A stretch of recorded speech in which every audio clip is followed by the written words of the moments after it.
Alors, ici on est à la question 25, donc on va travailler dans un géoplan. Un géoplan, ben, c'est ce que tu as là, c'est la trame de fond, donc ce sont des clous, hein, des clous plantés à une distance égale, hein, qui forment un quadrillage. Et donc ça permet de travailler avec des élastiques, etc., de la ficelle afin de former différentes figures géométriques, tout simplement. Donc on va justement travailler par quadrillage et on va quadriller, d'accord, notre rectangle. Donc, pourquoi je quadrille? Parce qu'on te dit, les figures réalisées sur les géoplans ci-dessous ont-elles la même aire que celle de ce rectangle? Entoure la réponse pour chaque géoplan. Donc tu vois que ici, l'aire, ça équivaut à 6 carrés.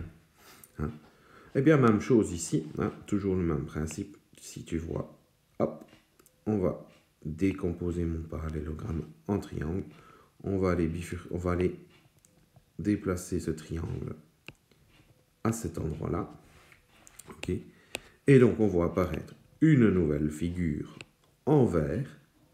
D'accord?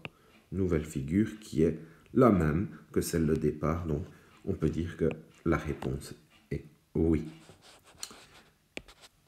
Deuxième possibilité, on va prendre le parallélogramme qui se trouve ici.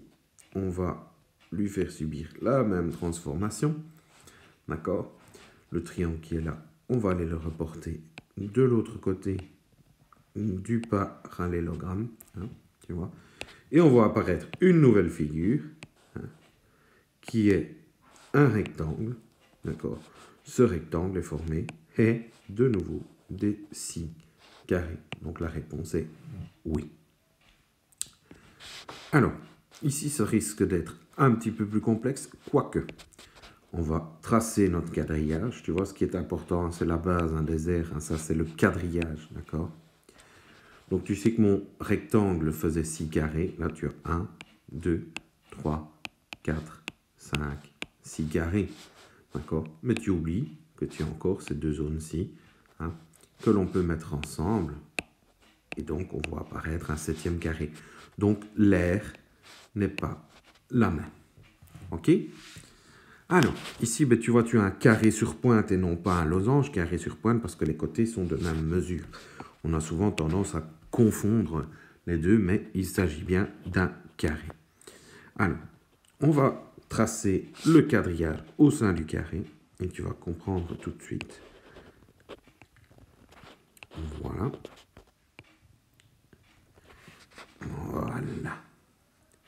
Donc, tu as 1, 2, 3, 4 carrés complets. Hein. En vert, on va associer 2 triangles. Ça va faire 5. En bleu, on va associer 2 triangles. Ça va faire 6. En jaune, on va associer 2 triangles. Ça va faire 7. Et je vais prendre du mauve. D'accord? En mauve, on va associer 2 autres triangles. Ça va faire 8. Donc, l'aire du carré ici n'est pas la même que celle du rectangle de départ.